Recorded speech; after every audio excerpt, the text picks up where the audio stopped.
We are hearing from voices in our community who have been impacted by reckless driving. Andrea Poirier, who reached out to TMJ4 to tell her story, has been plagued twice in 1 year from drivers who should not have even been on the road in the first place. Our Jenna Ray reports.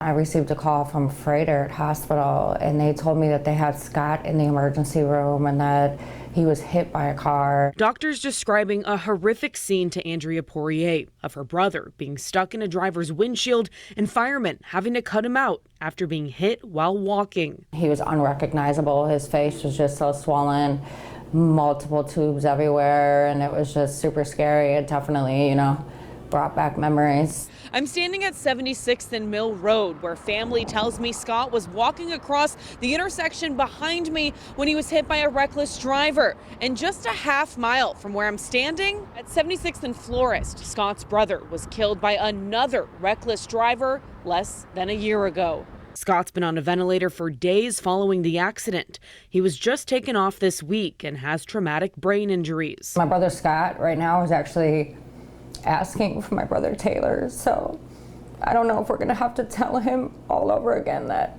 his brother is gone. A horror story for this family who also lost both of their parents this year. Now they're left without answers after they learned the person charged with hitting and killing Taylor and the person charged with hitting and injuring Scott shouldn't have been driving in the first place. 23-year-old Navaris Campbell is charged with killing Taylor, injuring his 2 kids, being under the influence of a controlled substance, and knowingly operating a vehicle without a valid license.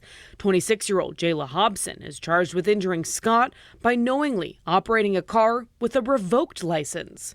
A question TMJ4 is determined to find out too. These people are just, out on the streets like nothing happened right now, and my brother is dead and my other brother's life is completely different, and who's accountable for this? In Milwaukee, Jenna Ray, TMJ4 News. We learned about this story after the family reached out to us. If you have a story idea or want to talk with us about issues in your community, you can always reach out to us on Facebook, Instagram, or email us at news@tmj4.com.